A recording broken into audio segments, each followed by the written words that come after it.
good morning, good afternoon, and good evening. My name is Ina Paricio. I am a marketing manager here at EDB, and I will be your host today for a webinar, tuning tips to maximize Postgres performance.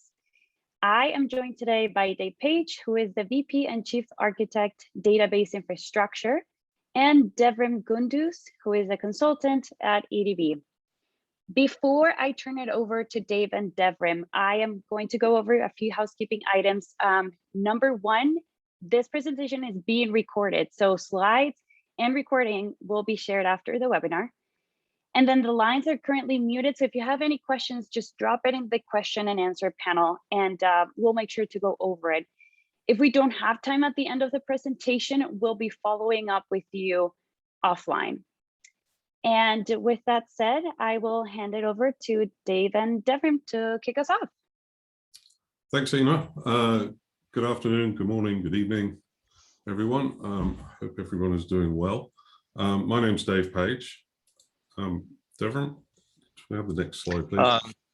Yeah. So in the other window there, you'll see my colleague Devrim Gunduz with the headset on. So we'll be presenting today on some high-level tuning tips for Postgres, looking from the hardware level right through to queries, a little bit about schema. Specifically, we'll have a quick slide just to explain who EDB are. We'll look at designing the hardware.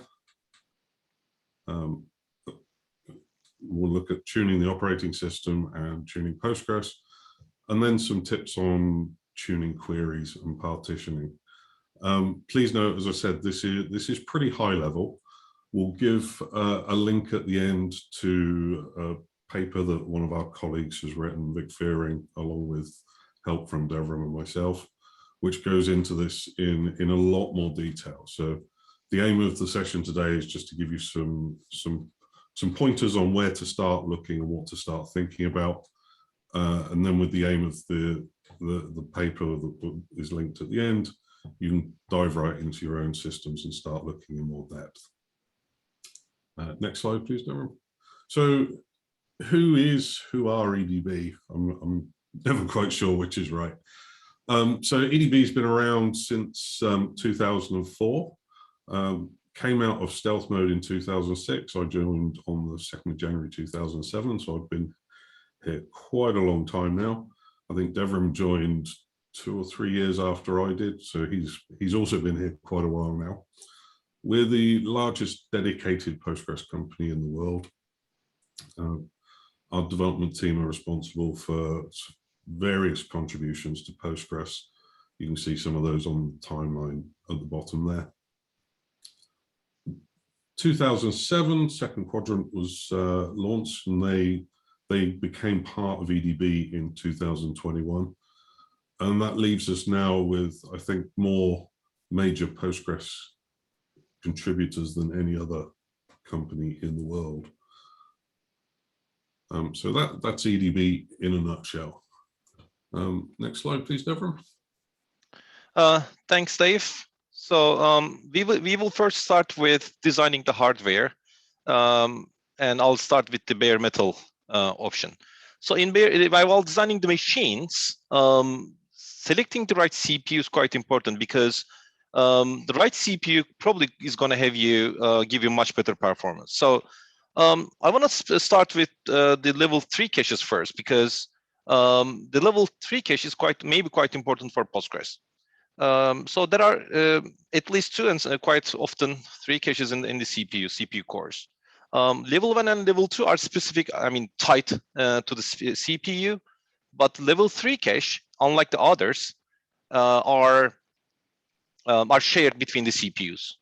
So when you have more level 3 cache, you can have more data that can be shared between the CPUs, and the more level 3 cache may help you, it will help you actually process more data in a given time. So these 3 caches, having a larger 3 cache, is maybe quite important for Postgres. And of course, the next item are disks. The most important one, of course, CPU, and then the next one is disks. So which disk should I choose? This is one of the most asked questions, frequent asked questions to us. It actually depends on the application, because some SSDs, for example, are read intensive. Some of them are much better with writes, or some of them are mixed load. So based on your load, if you're writing heavily, make sure that the drives is optimized for writing. So you should just make some. You should just search and find the best disk for you.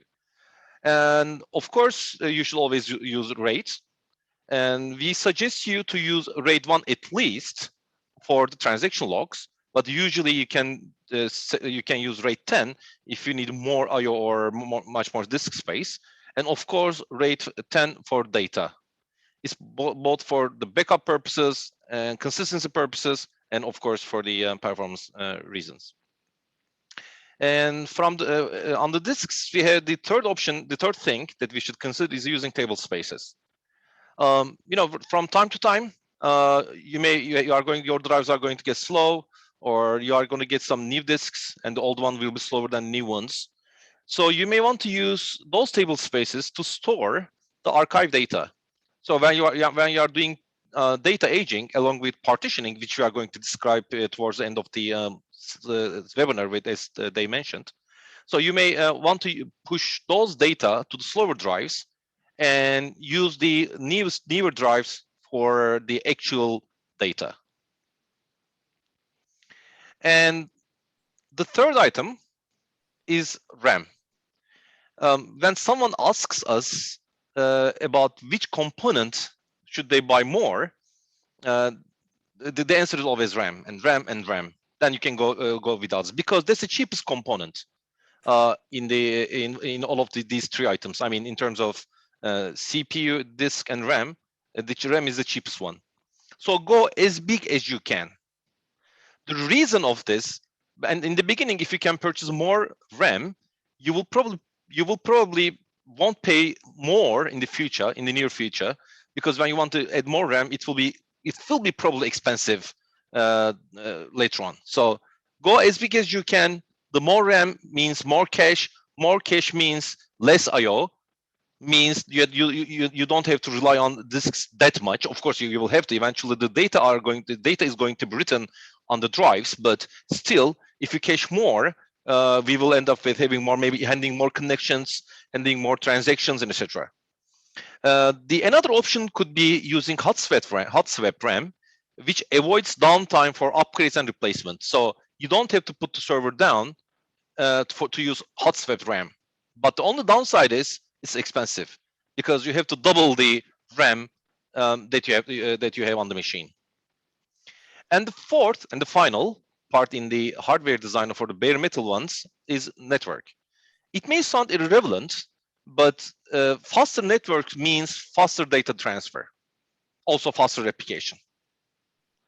So just make sure that you have enough network speed between the databases and, of course, between the application servers and the database. Yeah, that one's always interesting. People sometimes forget to allow for things like backups, and then realize that when you're running a backup, the network speed becomes a bottleneck. So if you can run a 10 gig network interface, for example, and you're going to be doing large backups, that's definitely well worth thinking about. So most people these days are probably actually deploying on virtual machines, not on bare metal. So whilst it's interesting to talk about choosing the exact right CPU and choosing different types of disks and so on, probably more relevant nowadays is looking at virtualization. Now, many of the same principles will apply. Faster disk is going to make it easier to do backups, although in virtualized environment, there are other ways of doing those.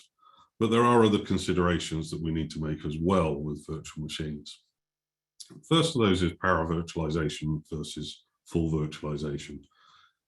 If you're running in the cloud, you're not likely to come into this at all. And there's a reasonable chance that you won't see it if you're running in a pure VMware type environment either. But if you are using unusual virtualization software, QEMU, for example, Make sure you're using para virtualization. What this does is basically offloads things like disk and network to the host machine. So you're using special drivers that essentially bypass virtualizing those devices and connect you directly with the physical devices on the host machine. What you're more likely to see in real life is a need for dedicated hardware. One of the problems you may well run into in the cloud or on a VMware system, for example, is what we call noisy neighbors. And that is where your database instance is hosted on a machine that has other applications in other virtual machines on the same physical box. You don't always know what those are doing, particularly when you're in a cloud environment. A lot of the cloud environments, however, offer you the option to use dedicated hardware. So you know that only your stuff is running on that physical machine. You might still run into the noisy neighbor problem with disk access if you're using EBS volumes for block devices, for example, and also for network access. But at least as far as CPU and RAM is concerned, you know what else is running on that machine because that whole physical machine is allocated to you. So you can plan accordingly. When you're choosing a VM or setting a VM up, look very carefully at the instance types that are available to you.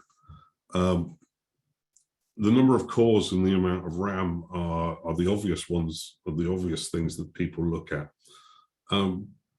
But don't forget to look at things like the network throughput. Some of the different machine types on Amazon, for example, actually have relatively slow network compared to others.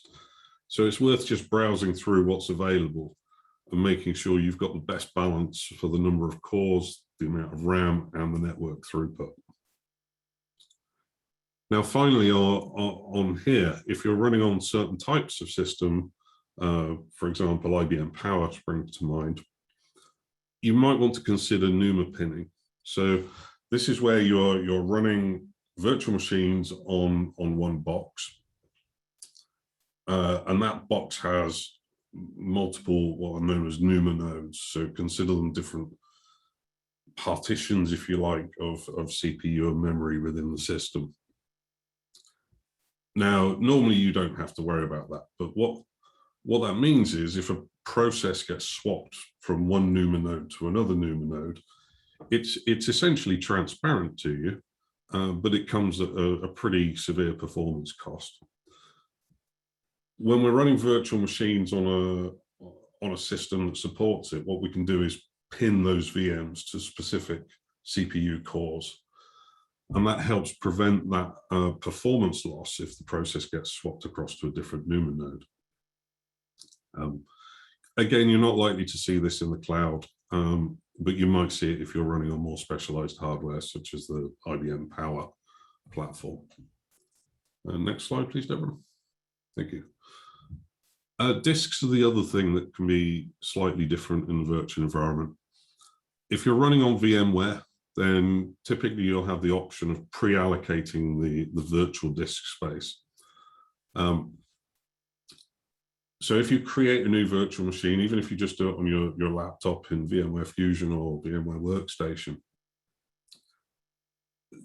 by default, the disks there they will expand as you use up the space. So it will create a virtual disk that's very, very small and then automatically expand it as you need to.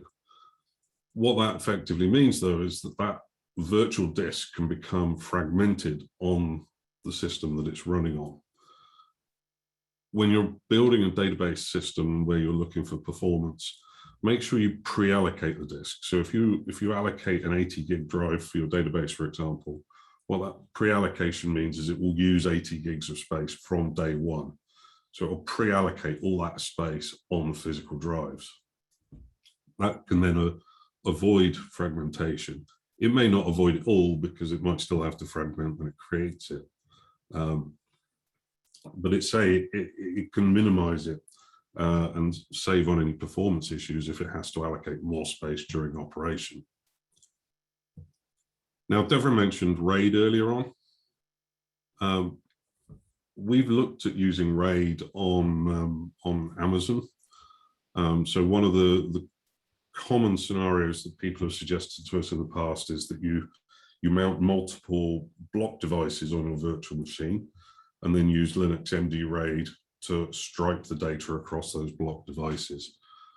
We've done some fairly extensive performance testing and actually found that that doesn't make any noticeable performance difference. We believe it's because you're using remote block devices, so even if you allocate 3 or 4 of them, you've still got the same bandwidth to talk to the system on which those block devices live. That said, in other virtual environments, there might be benefits from having multiple block devices and then using striped and mirrored RAID or RAID 10 over the top of them. It really depends on how your virtual machines and your network are architected. If using 2 devices means you can make use of multiple interface cards rather than just one, for example, or if those devices get allocated on different SANs or whatever, it really does depend on how your system is set up. So it's worth looking into and trying to figure out if you can gain benefits from splitting that data and striping it across multiple devices. The other thing to watch out for in the cloud is when you provision storage, by default, typically there's no guaranteed performance level. You can pay more money and have dedicated or provisioned IOPS. And what that means is that you're then guaranteed a certain number of operations per second on those storage devices. It can get pretty expensive. So, figure out what you need and then set that up. Don't just choose the highest available option because that will end up costing you a lot of money. Next slide, please, Devrim. So thank you, Dave, for the great information about virtual machines and Postgres. So, so we tuned the hardware. Now we are going to tune the operating system as a part of the tuning process. I'm going to start with Tune Daemon, which is called Adaptive System Tuning Daemon. Dynamic, actually, adaptive system tuning daemon. It is Red Hat's default tuning mechanism. It's also optional for Debian and Ubuntu, so you can use tuned on every major on every major operating system. So usually, actually not usually, it's quite often, Anaconda, the Red Hat installer, picks up a good default. So if you're running a virtual machine, it's going to be a virtual machine. If you are using a regular one, it's going to be the regular stuff. And then, however, the default, even though the default is great for the general purpose, we need to do some manual configuration for Postgres. So I'm going to show you a quick demo about how to do this. So actually, in the document that we will give you at the end, we show you how to do this, but we just created a directory, say, called EDB Postgres. You can give any name in here. And we created tuned.conf file. So basically, this is what we suggest you to do. Of course, you can always have more, but these are the sections in here, and this is how we tune the server for Postgres. So by default, when I say tuned ADM list, you can see all the profiles, and actually you can also see the active profile, which is virtual guest in here. So we always want to disable transparent huge pages for Postgres and also for other major databases as well. And we also want the performance governor because we don't want to save power, which is going to slow down the CPUs. This is quite important actually, because when you select power save, it means it's going to slow down the CPUs. And when you want to use some more CPU power, the operating system has to speed up the CPU first, so we are going to lose time while performing the query, running the queries. And then, so this is how we actually should tune the CPU for Postgres. Same thing applies for some operating system parameters. If you are familiar with Linux in the past, we used to do this via sysctl, which is still available, but now tuned is the actual way of doing this. And finally, we always disable the transparent huge pages. So in order to enable this new profile, we say tune the ADM profile EDB Postgres.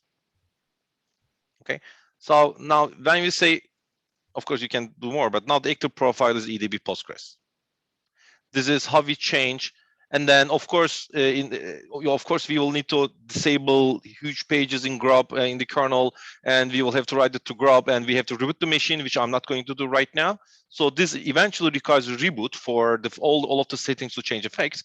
But this is actually how you make some changes for tuning Postgres, tuning operating system for Postgres. So we want to have the kernel also do some cleaning as well, swap less. We don't want swap to run, so stuff like this. And the second thing after tuned is huge pages. Huge pages are quite important for applications like databases, because huge pages actually allow us to allocate much larger blocks of memory. By default, the operating system page is 4 kilobytes. So at the end, you may end up with some fragmentation in memory, which probably you wouldn't want to get a better performance from here. So as the data grows more, Postgres is going to cache more gigabytes of data in RAM. So with the page size, it may be impossible. Maybe not impossible. It will be hard to keep up with the performance. So instead of doing this, we should use huge pages. The only thing is, huge pages are disabled by default and requires a restart of Postmaster in this case. So I want to show you how to find the requirement for huge pages, and eventually how to set it in here. So let's go back to our machine again. This is running Advanced Server 13.4, which is the latest version as of now.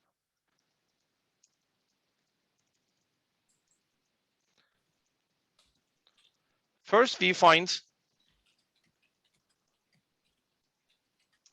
the process ID of Postgres. I mean, Postmaster, the main daemon.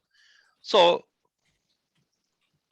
now let's find proc and status in here, and we find the number in here. So let's keep it for now. So I would like to change shared buffers on this machine first, just to make sure that we have some better number.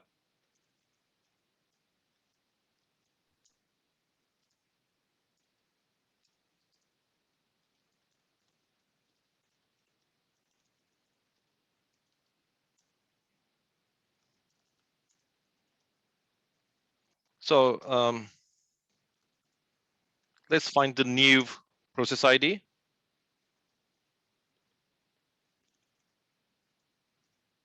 Okay, now as you can see, the number is increased slightly in here. So now we have to make some calculations. This is basically echo divided by 2 kilobytes by BC. So we have this number in here. Awesome. So now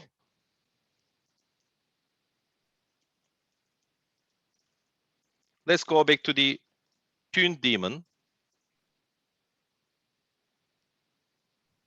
Set VM nr huge pages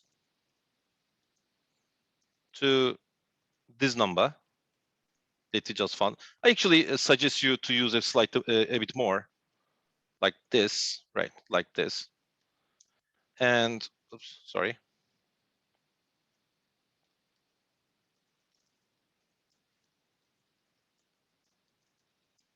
Of course, I need to do it with root.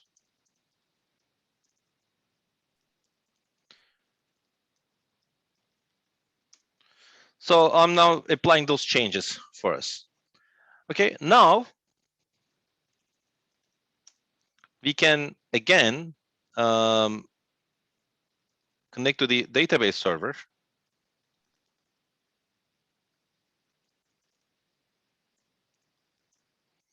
And alter system, set huge pages to on. And as I told you, we need to restart the database server first. So if it fails, it means there's a problem with the number that we wrote in the tuned file. I mean, it may be some calculation errors and etc. No worries about that one. Just make setting a change again.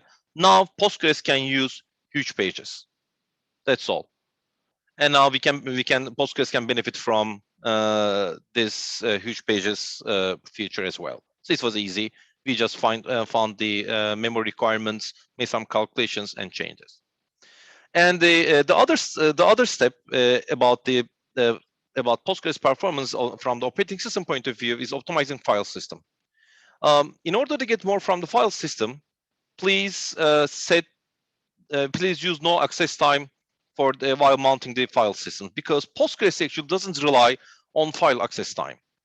It's going to shave a few CPU cycles. It's not a big win, but everything actually is going to give you some minor performance improvements. Eventually, you will get the total great improvement from the operating system.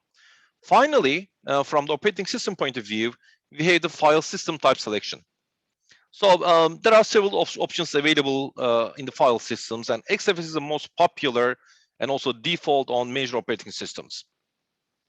And of course, you can always use ext4 if you are using the older versions of the data or of the operating systems. But nowadays, XFS is a more popular one, and it performs actually great for Postgres. The only thing is, please do not turn off journaling, because it's gonna probably help you lose data. Lose the data. So some people ask about Btrfs. It's not quite there yet. It's promising, but probably it needs a few years to be able to keep up with the performance of XFS. Dave. Okay, so let's talk a little bit about tuning parameters in Postgres.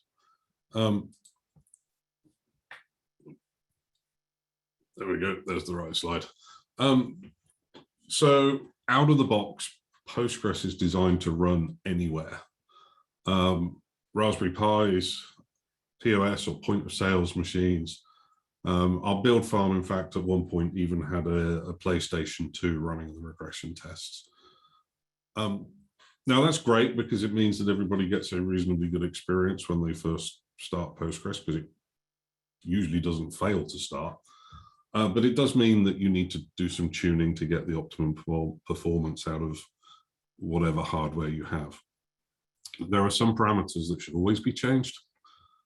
And what we're going to do over the next few slides is just go through the parameters you should go look at.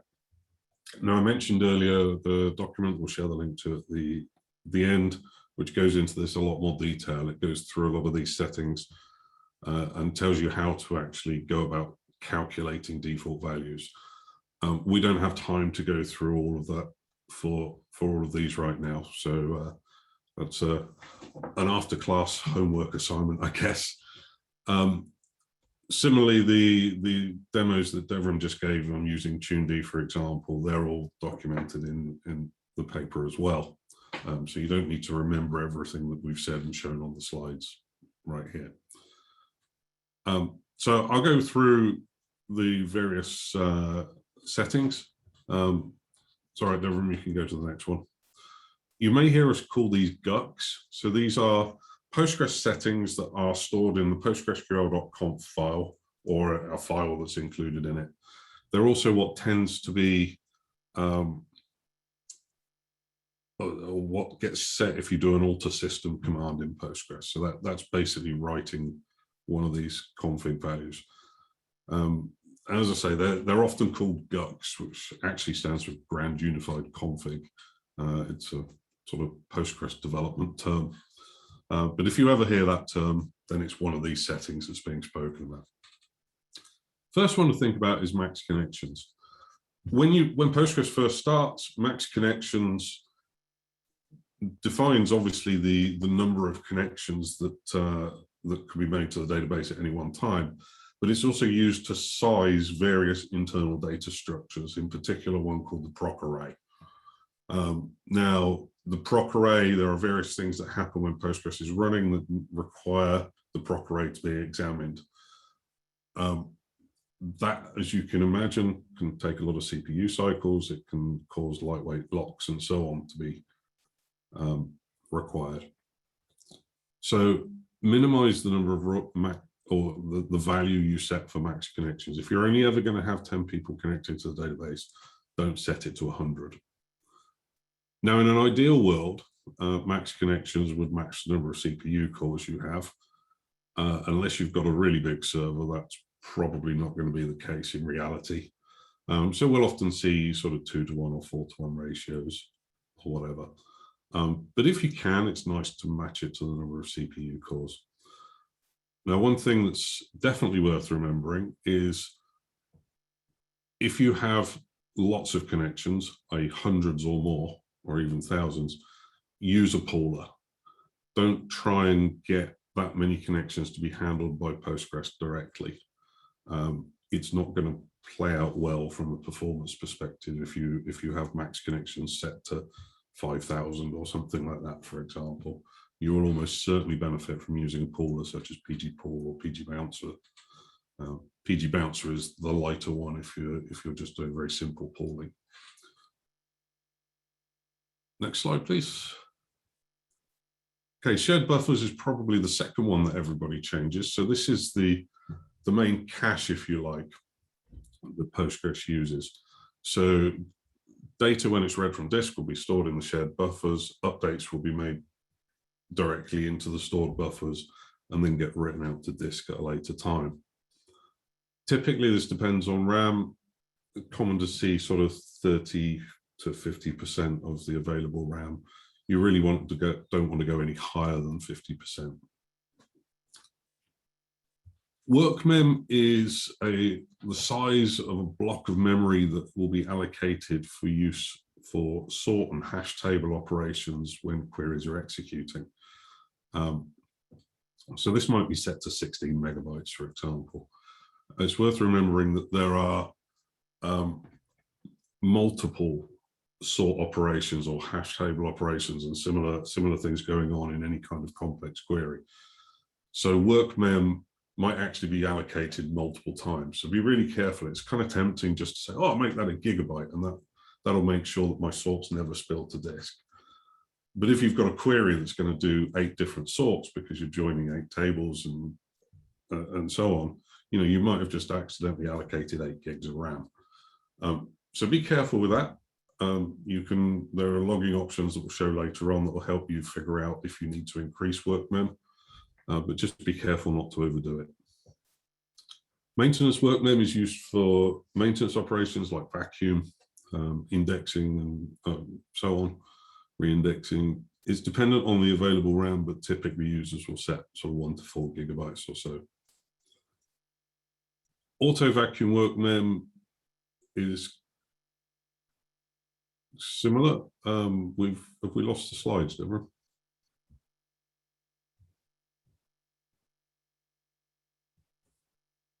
And you also seem to be muted.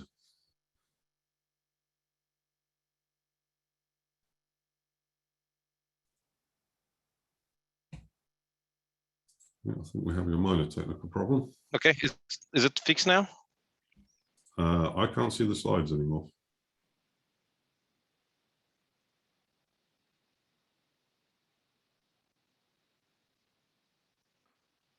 Can you now?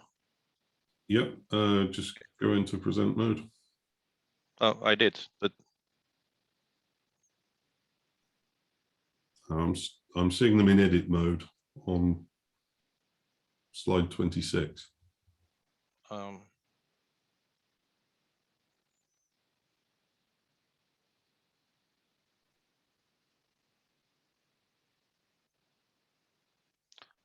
So there was a failure here.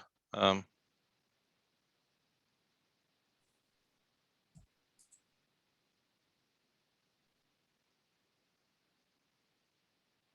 I now see it? Yes. Okay, sorry. Can you So, go back to slide 20, please? Yeah, there yeah. we go. Sorry about that. Yeah, so auto vacuum work mem is very similar to maintenance work mem, but it's respected by the auto vacuum daemon, whereas maintenance work mem is for interactive commands such as an explicit vacuum. You set that one to -1, it will use the same value as maintenance work mem. Effective IO concurrency was originally added back in the days of spinning disks, or spinning rust, as we sometimes call it. If you had a RAID array which was striped across 4 disks, for example, the intention was you'd set this to 4, which would tell Postgres that it could effectively perform 4 IO operations at once that could be expected to be executed in parallel.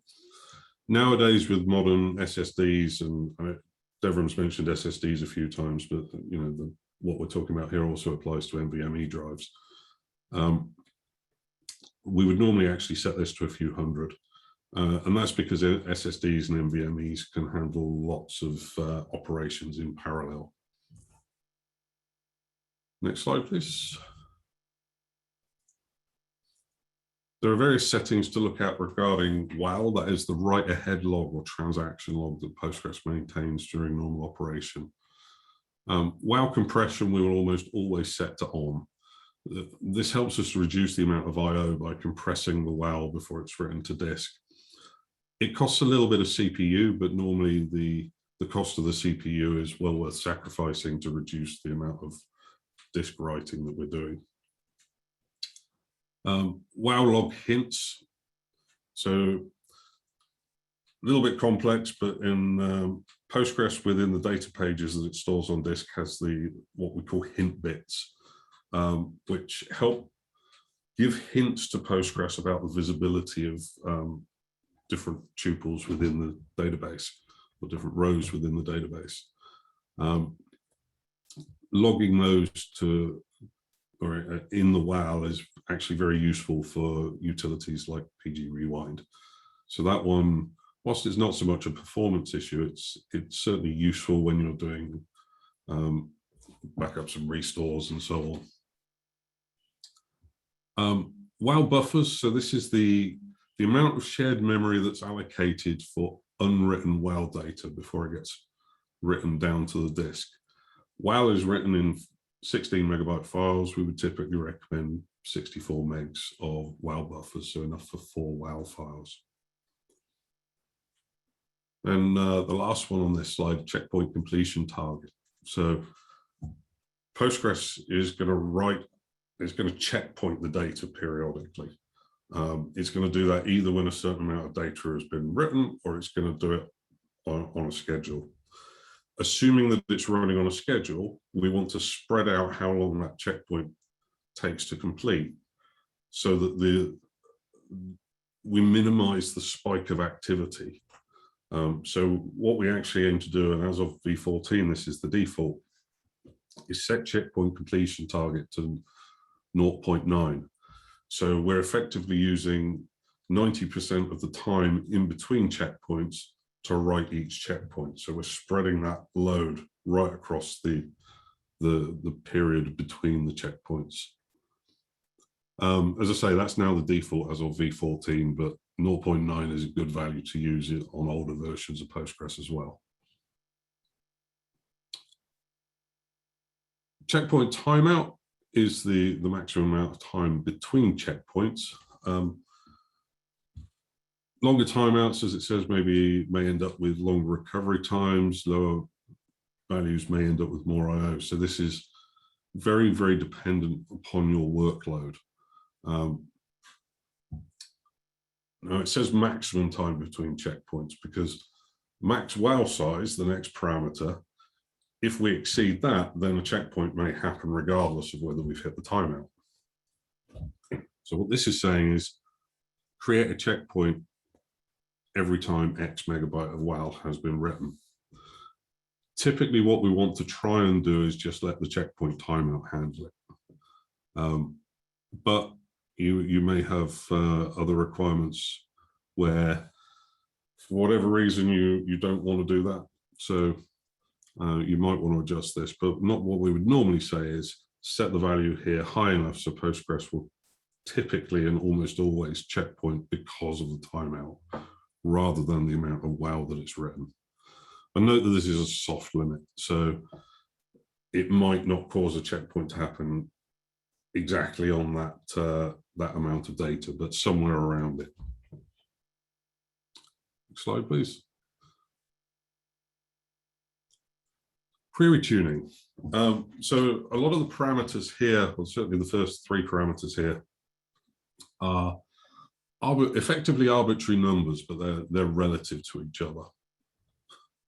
So seek page cost is the cost of reading a page sequentially from the disk. So this matters if you think about it when you're using a spinning disk. If you're reading sequential blocks or pages from that disk, with a spinning disk, it's a lot cheaper to read sequentially than it is to read random. Random page cost, the next setting, is exactly what it sounds like. It's the cost of reading a page randomly from the disk, rather than just reading the next one each time. So that might actually involve moving the read head across the platter to get to that random page, or waiting for the drive to spin round to the right point to read the page. Now, as you can imagine, with SSD and NVMe type drives, sequential page cost and random page costs are almost identical, because there's no physical moving parts. You don't have to move a drive head. You don't have to wait for the platter to spin around and so on. So there's a lot of variation in the way you can set these depending on what type of drives you're using and so on. CPU tuple cost is also related to these. It's the relative cost of processing one row in a query. And what these hints are doing in Postgres is that they're helping it figure out when it should do things like choose a sequential scan over an index scan. So it'll look at statistics, it will look at the various different ways that a query could be executed, and help calculate costs in order to choose the most appropriate query plan based on these parameters. Effective cache size is as it says, is a hint to the query plan. So unlike shared buffers, this is not space that's going to be reserved. It's a hint to tell the query planner how much of the data we might expect to actually be in RAM, whether that's in shared buffers or whether it's in the kernel's cache or elsewhere. The planner needs to know this, because if it knows that, for example, 90% of the data is likely to be in a cache somewhere, then it doesn't have to worry about the relative costs of sequential page scans versus random page scans, because it's all going to come from memory anyway. Next slide, please. Right, so client connection defaults. These are almost not performance-related settings as you might think of them normally, but they can help with performance in one way or another. So idle in session transaction timeout is used to terminate sessions that remain idle in transaction for too long. So in other words, a transaction is begun by a client and then nothing happens. It just sits there for 5, 10, 60 minutes or so on. The problem there is that Postgres has to maintain its view of the database for that transaction. So Postgres uses what we call multi-version concurrency control, where each transaction will see a specific snapshot of the database. The idle connections cause Postgres to have to maintain those snapshots for much longer. And that can cause all sorts of issues with locks and maintenance and so on. So using the timeout here allows you to cancel any sessions that users might have just left mid-transaction for whatever reason. Usually not a problem if you're just running a very specific application. More likely to be a problem if you've got users using PSQL, pgadmin, and so on, where they can specifically start transactions or explicitly start transactions and just leave them open accidentally or otherwise. Shared preload libraries. This is a general setting for preloading libraries when connections start, when Postgres starts. We would always recommend including pgstat statement in there. This is a very, very useful plugin for monitoring and tuning. I would recommend just include that in there when you configure your Postgres session. Then when you need to use it, you can do. Auto vacuum. So auto vacuum it's a process along with the manual version vacuum that reclaims previously used space in the database. So basically clears out dead tuples that are no longer required. Auto vacuum minimum duration specifies the minimum duration of that we log. So if we set that to 0, it's going to log all the auto vacuum activity. Otherwise, if you set it to a higher value, if auto vacuum takes longer than expected, then it's going to only log an auto vacuum that exceeds that amount of time. Auto vacuum max workers, 5 is a very good starting point for that. This is basically the number of worker processes that can be auto vacuuming at once. And the auto vacuum cost limit, very good for throttling auto vacuum, for stopping it trying to do work when actually there's probably no need to. 3,000 is a good starting point for that. Next slide, please. Yeah, there we go. So other things to think about for reporting and logging: log temp files, very, very useful for seeing if the workmem parameter is set too low. When a sort happens, when a query is executed, if that spills to disk, it's going to create temp files. And this helps you see when that is happening and to understand when you need to increase that workmem parameter. Log checkpoints can also be very useful, and it's worth setting it to on, so you can see when checkpoints are happening, how long they're taking, and so on. And if you're running EDB Postgres Advanced Server, you might want to turn on the time statistics option, which enables the dynamic runtime instrumentation tools architecture functionality. So it's a bit of a mouthful, so we tend to just call it DRETA. So this allows you to log all sorts of information about the system as it's executing queries. So I think that's the last of these Postgres settings that we're going to go through. As I said, there's a lot of them. We can't really go through them in real great detail, but hopefully the slides here will give you an idea of what to go look at and learn more about. Devrim. Thank you, Dave, for all of these great information. So I'm going to continue with fine-tuning based on the workload analysis. So of course, we have to find the slow queries first. But of course, the first question that you need to ask is which is slow and which queries are slow. So because in some environments, 2 milliseconds may be too slow if you are running a GSM company and etc.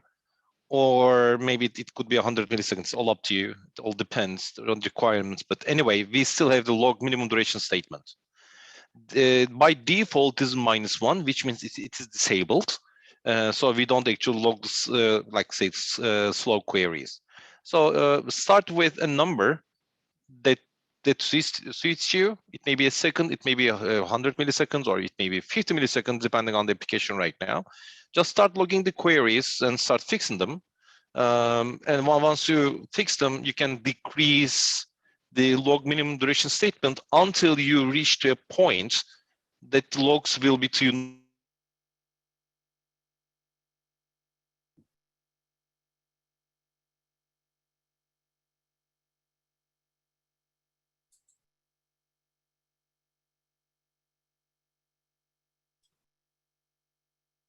I think we might have lost Devrim there. Hopefully he'll get back in a moment. So what he was saying on that slide was we can set a log minimum duration statement to a value over which the slow queries will be logged. So if a query takes longer than a specific amount of time,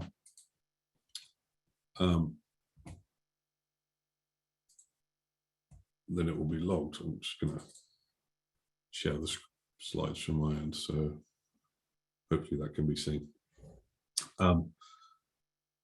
So that will help us figure out which queries are taking more time than we want. So we'll have those in the logs. We can then start to investigate exactly why they are running slowly. pgstat statements, as I mentioned earlier, is a great plugin for analyzing queries and seeing what's going on. So it is definitely worth looking into that. And another tool, another open source tool that's well worth looking out for is pgbadger. So this will help you analyze the logs that come out of Postgres, so that you can see very clearly any bottlenecks and so on that it's detecting, whether they're due to specific queries or checkpoint timings and so on. And sorry for breaking up. Thanks, Dave. So now we are going to talk about rewriting some queries. There are some other patterns to review and fix. Yeah, sorry. Sorry, I accidentally skipped a slide. That's fine. If you can. Oh, okay. So first, let's go with the rewriting query. So expressions can prevent use of indexes. So if instead of using the query in the first one, I mean, when there's an expression, just use a naked column, which is the column on the bold one on the second query. So it's called naked columns, as Dave is just showing us, where t.a timestamp is less than the expression. So when you use this, the Postgres is likely going to use index for the specific query. So make sure that you have naked columns instead of using expressions. I mean, of expression on the correct side, to make sure that Postgres is using indexes. And the next slide, please. There are some other patterns to review and fix. The first two ones are don't do ones. Do not use select where x not in select, and also do not use the second one as well. But on the other hand, you should, of course, if you want to use CTEs, which is window functions, do not use CTEs prior to Postgres 12, which the Postgres developers actually fix a few issues over there. And of course, you can group by the least complex type before the more complex types for efficiency. So when you are using group by, you should start with the least complex data types, and then you can of course, if you need, you can use the more complex data types. This for all efficiency of the query. Next slide, please. And explain, analyze. Explain and explain, analyze. Years and years ago, when the Postgres mailing lists had some tips in the footers by default, this was one of the tips. Explain, analyze is your best friend. It may not be our best friend. It's one of the best friends of the Postgres DBA. So use it. The only thing that we should tell you, please run this inside the transaction block. Because when you explain, analyze the query, I'm not talking about explain in here. Explain, analyze actually runs the query on the database and gives you how the query is executed. So you are going to see the planning phase, you are going to see the execution modes, and etc.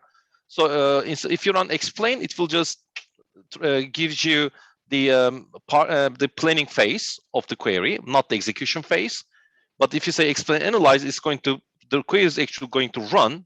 So it's going to give you the executor stats, and then it's going to give you details about which parts of the query are slow, which path it uses, and etc. Means you are going to be able to fix the problems with the query. So when you go to the next slide, when we see in the next slides, in the next 4 slides, I think we are going to show you the great PG admin tool and PG admin 4, and also, of course, the Postgres Enterprise Manager PEM. They both have a nice graphical user interface for explain and analyze. So as you can see in here, in the first column, which is the statistics part, there are some statistics per node, say hash inner join, hash left join. So in this specific query, this output shows you where Postgres spent most of the time running the query, which is great important for us. In the next slide, now we are also going to see another, yeah, thank you. And now we are going to see the analysis of the query. So the darker color it gets, it means Postgres is using more time in here. So as you can see on the top, the last 2 items. I mean, the output is actually from the bottom to the top. When you see the explain analyze output, the first node executed is shown on the bottom, and as the progress continues, you are going to see the final one on the top. So as you can see in here, the the sort and the unique parts caused Postgres to slow down to run this query.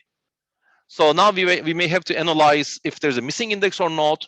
Is the workmem is enough or not? As they mentioned, we have a parameter called workmem. So you can get the reasons, and if you can fix it, we can fix it. The only thing that you should remember in here is when it gets darker, it may not be the problematic part. It's dark in terms of just in specific query. So the query may end up with just 2 milliseconds, which is awesome. But if it loses 80% of the time in a specific node, all the graphical user interface is going to show you the darker color because it's the slowest part on the query. So just make sure that if there's something that can be fixed, fix it. Otherwise, if it's too fast, you can just ignore the colors. And in the next slide, you can see the graphical analysis of the explain analyze query. So this is also another way of to see how Postgres works, how the query works, etc. Next slide, please. And of course, you will have to avoid, or at least try to eliminate, a few things with Postgres while running a query. The bad estimates are usually caused by the lack of current statistics, which are usually collected by analyze or auto-analyze, as they mentioned in the previous slides. So a bad estimates means Postgres doesn't know the histogram of the data on the specific table or tables. So let's say if there's just 1 million rows, but if we have 10 million rows, everything's going to be different. So just make sure that we have the right analysis of the data, right statistics for the data. External sorts are done on the disks, so make sure the workmem is enough for all in general, or you can set the workmem per query. So you may want to get rid of external sorts to speed up the queries. Likewise, hash patches, heap fetches, and loosey bitmap scans and wrong plan shapes are the things that you should find the reason and, of course, fix. And finally, we are going to talk about partitioning in Postgres. I'm going to show a quick demo as well. So partitioning is, next slide, please. Yeah, partitioning, so it's partitioning. Most of people know about partitioning, but why and when do we need partitioning? We need for maintenance purposes, because easier to do data aging, as I told you in the first few slides, while talking about table spaces. Maintenance, that part, and you can run some parallel queries across multiple tables. It's going to speed up the query. So these are the times that we need partitioning. There are 3 types of partitioning in Postgres. In Postgres up to version 12, we had range partitioning and list partitioning, and I think as of Postgres 12, we have hash partitioning as well. So we have all 3. In Enterprise DB Postgres Advanced Server, we have the automatic partitioning, which I'm going to show you a quick demo about how to do this.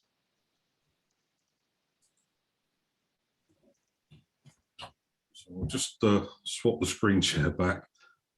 Which Oh yeah, thank you. Wasn't the original plan, of course. Yeah, sorry about that again. I assume you can see my screen now. Yeah, can you increase the font size, please? I will. Everything was set up, but then the connection was broken. Sorry about that. I just prepared a quick demo for you. We are going to create a new table called users and generated column. We use the serial in the past. We have the name and the country, and then we are going to start partitioning in here. So unlike the other syntax in Postgres and community Postgres as well, EPS has automatic keyword in here. And just this keyword is going to help us a lot. So we first create two tables first, two partitions first. So for the partition uses England for the values England, and partition for the England country, and partition users India for the guys in India. So let's run the query. I'm going to first create a table, and then select the table name. Okay. Let's keep it in here. Drop table if exists users, and then I'm just going to create a table, and then I'm going to get the partition names. So in the users table, we have users England and users India as we specified while creating the table. Now I'm going to insert a value for Claire, who lives in England, our virtual user in here. Select star from users is here. So when I run the same query, again, see England's in here. Now I'm going to insert another row, which is ARP and Turkey. Now let's see what happens. Since we use the automatic keyword, Postgres created a partition for us with this name. Since the Turkey value doesn't belong to the previously created partitions, Postgres actually created a new partition for us, automatically created a new partition for us. The same thing is going to happen for these two inserts as well. So I inserted two more in here, and then for Germany and Andreas and Magnus for Sweden, it created two new partitions for us. So this is how automatic partitioning works in Postgres. But again, this is only for list partitioning. This is not. This doesn't work for the range partitioning.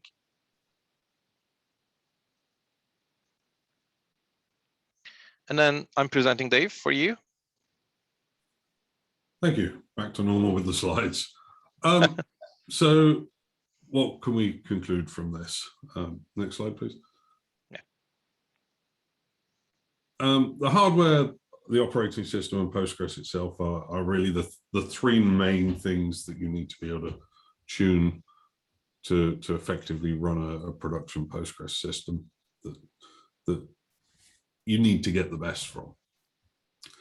But you know, this is an ongoing process. Yes, we do this once when we're setting everything up, but particularly Postgres itself, we want to keep monitoring things, make use of tools like PG Badger and PEM and PG Admin and so on to keep monitoring the system. And you know, it's kind of like your car. You've got to keep tuning it, keep servicing it to make sure it's in tip-top condition all the time. New major versions of Postgres add new features, new parameters, and so on. For example, at the moment, we've got the automatic partitioning that Devrim just showed you in EPAS as part of our Oracle compatibility. I would fully expect that a new version of Postgres in the future will include similar functionality, although I doubt it will be necessarily modeled after the way that Oracle does it. Updating to new versions, though, is troublesome from the sense that you will often need to recertify your application, make sure there are no behavioral changes that affect you, and so on. So, you know, that's something you should review and periodically do, but it's not something you're going to do necessarily every year. What you should be doing at least once a quarter when we release them is keeping up to date with minor versions of Postgres. Every new minor version of Postgres will fix bugs. It doesn't change behavior beyond obviously fixing the bugs. Certainly doesn't add features or change features or anything like that. So it's always safe to upgrade to a new version of Postgres, and we would a new minor version of Postgres, and we would always recommend that you do that over not doing so. Bug fixes help make sure your data is secure in the sense that you're not going to lose it or corrupt it. And other bug fixes that cover security, well, the reasons why you might want those are, I hope, fairly obvious. So do keep up to date with your minor Postgres releases. But now, as I mentioned, probably 2 or 3 times at least by now, this webinar is, well, it's just over an hour as it turns out, and I think we've got 25 open questions in the Q&A. I think we've answered a handful of them already. So you can see this is a huge topic. This could easily be a 2-day training course, the amount we've covered here, which is why we've gone over it at an extremely high level, and just tried to give you tips and hints on the things to look at and to go learn about. The link there at the top, Postgres performance tuning and optimizations, is a paper that was written by Vic Fearing with help from Devrim and I a few months ago now, and covers the same basic journey from hardware right through to tuning queries and so on in Postgres, but does it in much more depth. So I'd strongly recommend that you take a look at that paper and use that as the next step on your learning journey. Aside from that, you know, tuning Postgres, tuning operating systems, you know, it's one of those things, it changes all the time as new hardware designs come out, new versions of operating systems, and Postgres have different characteristics and different needs. So this is not something you're going to learn once, it's something you're going to learn and you're going to build on and evolve your skills over years to come. I hope you find that enjoyable. As a career choice, I know I do. And hopefully you've all learned something today, and we'll be able to go away and put some of what we've said to some good practical use. Yes, thank you so much, Dave and Devrim. That was an excellent webinar. As you mentioned, we are over time, so we won't be able to go over all the 28 questions plus we've gotten. So we'll just be following up offline. And as we've mentioned through the webinar, we will be sharing the recording and the slides after via email. And with that said, thank you, Dave. Thank you, Devrim. And thank you all for joining the webinar. Have a wonderful day. Thank you. Thank you.